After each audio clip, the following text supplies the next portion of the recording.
Hello, this is Memphis Community University. Today we're going to be talking about AP Calculus free response questions.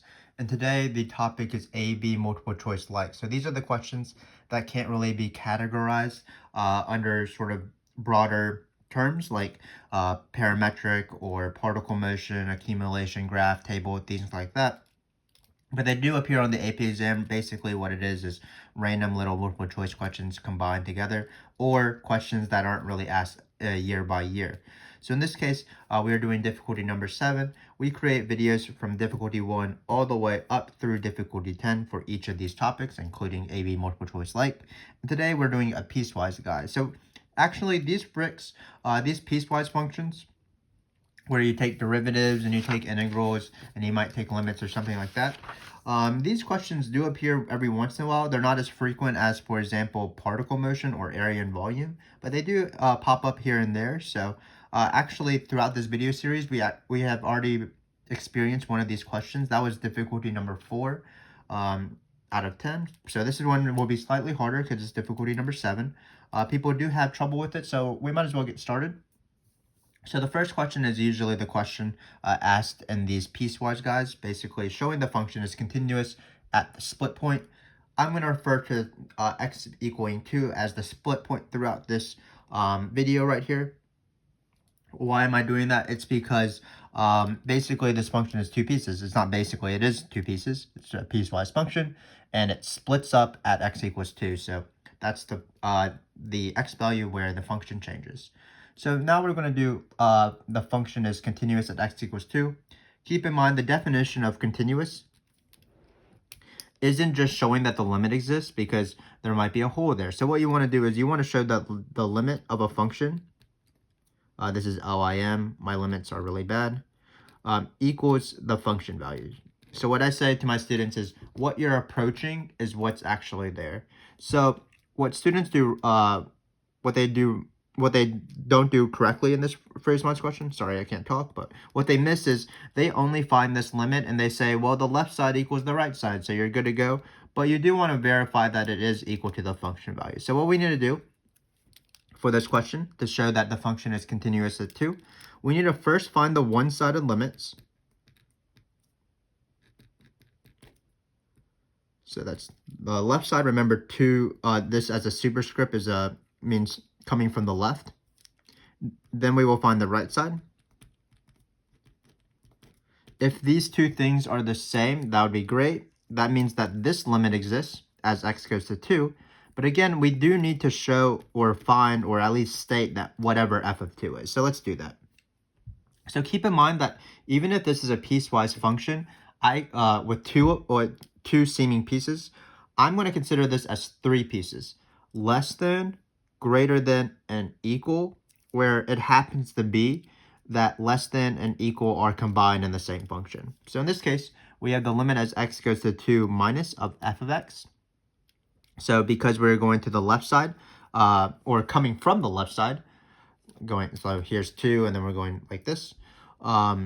We're looking at values like 1, 1.5, 1.9, 1.99, 1.99, 1.999. We're going to be looking at this function because it's those x's that are less than 2. So basically all we're going to do is we're going to plug in 2 into this function right here. So it's going to be 17 minus 4 times 2 minus 2 squared. So it's 17 minus 8 minus 4, and I believe that is 5. Now we're doing the right side. So for the right side, we have this plus here. We're looking for numbers that are greater than 2 now. We're coming from the right, so stuff like 3, 2.5, 2.1, 2.01, 2.0001, and we're going to plug it into this function right here. So it's going to be, again, we're plugging in 2, so it'd be 2 plus 3 e to the 2 minus 2. Why are we able to find the limits just by plugging it in? It's because these functions are continuous, so they satisfy this thing right here. The individual pieces are continuous. Parabolas are continuous, exponentials are continuous, sine, cosine, things like that. So when we plug in 2 here, we'll get e to the 0. And if you don't know, e to the 0 is 1, because anything that's finite to the 0 is 1. So it's going to be 2 plus 3, and we're going to get 5.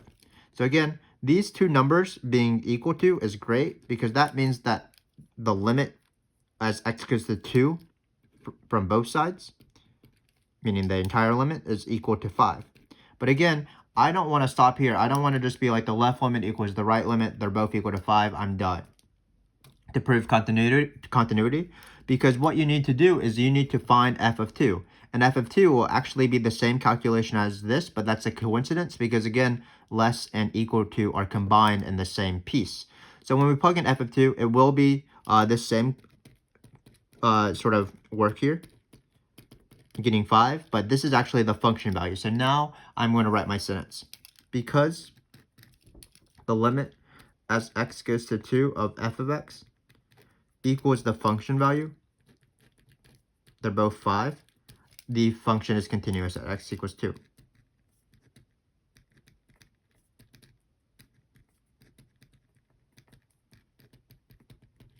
But again, this is not because these left and right limit are equal to each other. That only means the limit exists. We need to also show it's equal to the function value. So basically, what we did is we plugged in 2 into 3 things. We plugged in 2 into this to get the left limit. We plugged in 2 into this to get the right limit, verified that they're the same. And then we plugged in 2 into the top thing again because that's where we found f of 2. So again, just keep in mind this is a pretty easy concept. You just have to be pretty careful when you're doing this. It's more theoretically hard versus like hard math processes. But to find whether a function is continuous, you need to find basically 4 things. The left limit and the right limit, and that will make the limit exist. So those are 3 things. Really, we're just finding the limit, but we need to find the left and the right. And then you also need to find the function value and verify they're the same. So again, you want to verify these 2 things are the same, the function and the limit. And to verify the limit exists, you need to find the left and the right. So now let's take some derivatives. So when you're taking the derivative of piecewise functions, it's often good to write out what the derivative is as a piecewise function. So what we're going to do is we're just going to take the derivative of both of these pieces. The problem, though, will be potentially the split point, which again is x equals 2 because the derivative might not exist there. So let's be careful. Let's not write less than or equal to. Let's just write less than for the less than piece, and we will see if f prime of 2 actually exists in this question. So for f prime of x, we're going to write this function right here, and we're going to take its derivative. So we're just doing power rule, of course. It's going to be minus 4 minus 2x for x is less than 2. And then for x is greater than 2, we are going to take this derivative. The derivative of 2, of course, is 0. So we're just going to get 3x minus 2. Technically, there's a chain rule, but when you multiply by the derivative of the inside function, it is just 1. So when you write out this piecewise function, notice how easy it will be, the derivative of the piecewise function. Notice how easy it will be to find derivative values, because all we're going to do is we're going to plug in these numbers. So let's do that now. So let's first find the 2 normal ones, f prime of negative 3. So all we're going to do is we're going to plug it into this function right here, because that's the less than numbers, and negative 3 is less than 2. So it's going to be negative 4 minus 2 times negative 3. Looks like that's going to be 6 minus 4, which is 2. So not too bad. Then we are going to do for f prime of 5, this guy right here. All we're going to do is plug it in. Looks like we're going to get 3e to the 5 minus 2, which is equal to 3e cubed. Can't really simplify that, so I'm going to leave it like that. And then finally, we're going to have f prime of 2. But in order for this limit to exist, basically we have to do the same thing as we did here. We're going to, because 2 is the split point, we have to check if f prime of 2 holds. So what we need to do is we need to find the left limit of f prime of 2 and the right limit of f prime of 2 and make sure that they are the same limit. And in order to do that, we're going to plug in 2 into this guy for the left limit, 2 into this guy for the right limit, and see if they're the same number. But they're definitely not going to be the same number, as you'll see. Because when you plug in 2 here, you're going to get minus 4 minus 4, which is minus 8. And then when you plug in 2 here, 2 minus 2 is equal to 0, so you're going to get 3. And 3 is not equal to negative 8. So because negative 8 doesn't equal 3, if you're writing precisely, this would be the limit as x goes to 2 from the left of f prime of x. This one would be the limit as x goes to 2 plus of f prime of x. And notice because these two things are not the same, that means that f prime of 2 doesn't exist. Another way to say that is f prime of 2, f is not differentiable at x equals 2. There's no slope there. Keep in mind that the implication that is pretty commonly asked in theoretical multiple choice questions is what's the relationship between differentiability and continuity? Well, differentiability implies continuity because in order to take a derivative, you have to be continuous.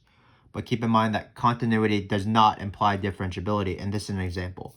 We have a function that's continuous at a point, x is equal to 2, but its derivative doesn't exist, meaning that this function is continuous at x equals 2, but it's not differentiable at x equals 2. So again, the implication is differentiability implies continuity. Excuse me. So keep in mind here that when you're taking derivatives of these piecewise functions, if it's not the split point, it's very easy. Just take the derivative, plug in the number, and if it is the split point, verify both sides and see if they are equal to each other. In this case, they were not, so it doesn't exist.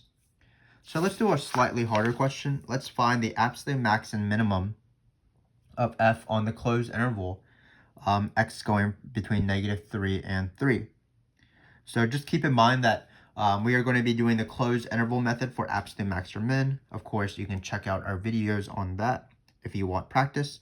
But our first step is going to be locate the function. Unfortunately, this function is still piecewise, so let's rewrite it. I think the first piece is 17 minus 4x minus x squared. The next piece is 2 plus 3 e to the x minus 2 for x being greater than 2, I think, and then x being less than or equal to 2. So again, what we need to do is we need to do the closed interval method on this process. The first step is locate the function. The second step will be take a derivative. So let's do that. The second step is the critical points. So let's actually write out what the critical points are. What's the definition? Usually, in most cases, it's f prime equals 0 because normally our functions are normal. But in this case, we have a piecewise function. So remember that there is another definition for critical points, and that's where f prime doesn't exist. And of course, how are we going to use that? We are going to also include 2 as a critical point. So let's talk about that. So again, what we need to do is we need to take the derivative. We already did that, but we can do it again. In this case, it is minus 4x minus x squared, 3 e to the x minus 2. So again, this is going to be our derivative. We want to find where the derivative equals 0 and where the derivative doesn't exist, just to find our critical point. So in this case, to find where this function is equal to 0, where f prime is equal to 0, what we need to do is we need to set both pieces of the function. Sorry, I can't talk, but both pieces of the function, because both of them might have zeros. They might both have critical points. So in this case, we're going to set the first one to be equal to 0. I took the derivative wrong, of course. I'm struggling here, but the derivative is minus 4 minus 2x. So let's set this top to be 0. So you're going to get minus 4 minus 2x is equal to 0. So it looks like you're going to get x is equal to minus 2, because negative 2 times negative 2 is 4, and then minus 4 plus 4 is 0. Then we have to set this thing to be equal to 0, 3 e to the x minus 2 to be 0. But again, e is never 0. E to anything is never 0. Even e to negative numbers is just 1 over e to a positive number. So again, it's not equal to 0. E's function looks like this if you want. It never crosses the x-axis. So here, there's actually no zeros that satisfy this. But keep in mind, we also, that's only where f prime is equal to 0. We do need to include where f prime doesn't exist. So our other critical point is x is equal to 2, because this is where f prime doesn't exist. So again, this question is quite involved because it's a piecewise function and we're doing the absolute max or min process, but we're doing it like normal. We're just locating the function, taking the derivative. In this case, we had 2 derivatives, so we set both of them to be 0, and we also talked about the critical point where the derivative doesn't exist.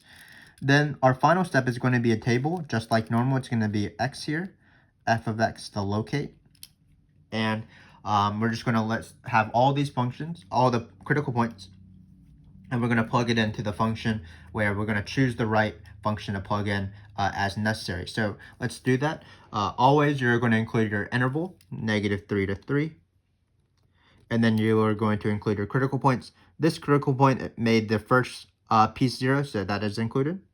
And then this critical point is the sharp point, or not the sharp point, sorry, the split point of the piecewise function. So that also is included. So what we're going to do is, just like normal, we have our numbers. We're just going to plug it into the function.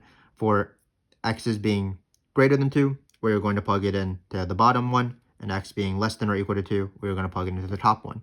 So it looks like we have a little bit of work in store for us, but let's just go for it. So let's take this guy right here. So when you plug in -3, no shame of doing work on the side. I've made so many mistakes by now that I'm going to just be careful with this, and hopefully I will be able to get the right answer. So again, all I'm doing is I'm plugging in -3 into this function, and I have to choose the top one because -3 is less than 2. So over here is my work on the side.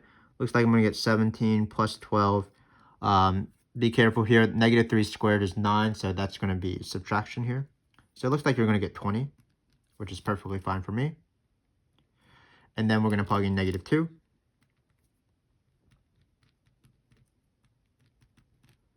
So again, this is 17 plus 8 minus 4. So in this case, you are going to get 8 minus 4 is 4, so you're going to get 21. That becomes the new max. And then when you plug in 2, we actually plugged in 2, so we're just going to use that. 2 is plugged in is equal to 5. You could re-verify that if you want to. And then plugging in 3, again, when we plug in 3, we're not going to plug it into the top thing right here. We're actually going to plug it into this function. So when we plug in 3, what we're going to get is we're going to get 2 plus 3. When we plug in 3 here, 3 minus 2 is 1, so you're just going to get E. So this is my answer. Now we have to determine which one is the maximum and which one is the minimum. So let's draw it in this little box. Probably not enough space, but let's try our best. So obviously these three numbers are pretty easy to sort. 21 is the biggest, 5 is the smallest. But there is a 2 plus 3e, so we do need to sort that as well. Keep in mind that e is around 2.7-ish, so 2.7 times 3 is going to be around 6 or 7, something like that. Maybe 6, 7, 8, 9, something like that.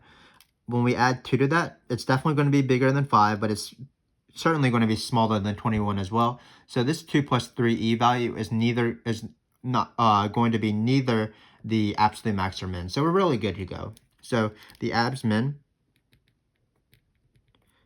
is 5 at x equals 2. Smallest value in the table. And then abs max is -2. Sorry, the abs max is 21 at -2.